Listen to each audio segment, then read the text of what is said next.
MLA Somireddy Chandramohan రెడ్డిపై YCP నేత కాకాణి గోవర్ధన్ రెడ్డి సంచలన ఆరోపణలు చేశారు. సర్వేపల్లిలో సోమిరెడ్డి భారీగా అవినీతికి పాల్పడుతున్నారని విమర్శించారు. ఫీల్డ్ అసిస్టెంట్ పోస్టుకు సోమిరెడ్డి 3 లక్షలు డిమాండ్ చేశారని బీజేపీ నేత పెంచలయ్య ఆరోపించారు. తన వద్ద అంత డబ్బులు లేవని చెప్పినా సోమిరెడ్డి కనికరించలేదని గోవర్ధన్ రెడ్డి తెలిపారు. తాను నిజాయితీపరునని సోమిరెడ్డి నిరూపించుకోవాలన్నారు. సోమిరెడ్డి అవినీతికే పాల్పడినా మాట్లాడకూడదా అంటూ కాకాణి గోవర్ధన్ రెడ్డి ప్రశ్నించారు.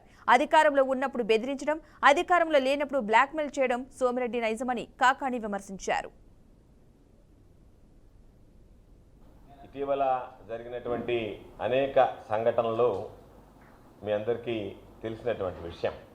సర్వేపల్లి నియోజకవర్గానికి సంబంధించి సోమిరెడ్డి ఎంత అవినీతికి పాల్పడుతున్నాడో, అవినీతిలో ఏ స్థాయికి దిగజారిపోయాడో అనేటువంటిది ప్రత్యేకంగా చెప్పాల్సినటువంటి అవసరం లేదు. దానికి పరాకాష్ఠగా సోమిరెడ్డి కలెక్షన్లో కొత్త కోణంగా ఇటీవలే బీజేపీ పార్టీకి సంబంధించినటువంటి వెంకటాచలం బీజేపీ మండల ప్రధాన కార్యదర్శిగా ఉన్నటువంటి పిలుపోగు పెంచలయ్య అనేటువంటి వ్యక్తి నెల్లూరు ప్రెస్ క్లబ్లో సమావేశం ఏర్పాటు చేసి, పాత్రికేయుల సమావేశం, దానిలో స్పష్టంగా ఒక మాట చెప్పాడు. నేను వెళ్ళి ఫీల్డ్ అసిస్టెంట్ పోస్ట్ అడిగితే ఆ ఫీల్డ్ అసిస్టెంట్ పోస్ట్కి చంద్రమోహన్ రెడ్డి 3 లక్షల రూపాయలు నన్ను డిమాండ్ చేశాడు నగదు. అయ్యా, నేనంత ఇచ్చుకోలేనటువంటి వాడినేనంటే దాని మీద సోమిరెడ్డి నేను 100 కోట్లు ఖర్చు పెట్టి ఎన్నికల్లో గెలిచా కాబట్టి ఇచ్చి తీరాల్సిందేనని మాట్లాడాడు. నా మనసుకు బాధ కలిగింది. అందుకని నాకు ఇళ్ళు వాకిలి సరిగ్గా లేదు. నేను ఇవ్వాలి అనంటే నా కుటుంబ సభ్యుల అవయవాలను అమ్ముకోవాలి, రక్త మాంసాలను అమ్ముకొని ఇవ్వాల్సిందే తప్ప గత్యంతరం లేదు అని చెప్పినా సరే కనికరించలేదు అని చెప్పి విలేకరుల సాక్షిగా ఒక సమావేశం ఏర్పాటు చేసి చెప్పడం జరిగింది.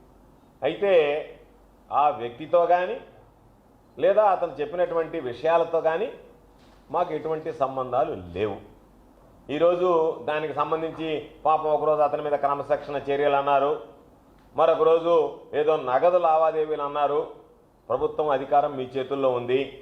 ఈరోజు మా ఫోన్ల మీద నిఘా పెట్టున్నారు కాబట్టి మా ఫోన్ల నుంచి కానీ లేదా ఇతరత్ర కానీ లేదా అతని ఫోన్ దగ్గర గూగుల్ ట్రాప్ వేసినా సరే మా దగ్గరకు వచ్చి మాట్లాడినట్టుగా కానీ మాతో టచ్లో ఉన్నట్టుగా కానీ, ఇది ఒక దళితుడు తన ఆవేదనని వెలిబుచ్చితే ఆ దళితుడు ఆవేదన వెనక ఏముందనేటువంటిది అర్థం చేసుకోకుండా పార్టీలకు సంబంధించినటువంటి పెద్దలే నగదు చేతులు మారాయి అని చెప్పి ఒక దళితుడి మీద పాపం నిందలు వేయడం ఎంతవరకు సమంజసం అనేటువంటిది ఆలోచన చేసుకోవాల్సినటువంటి సందర్భం.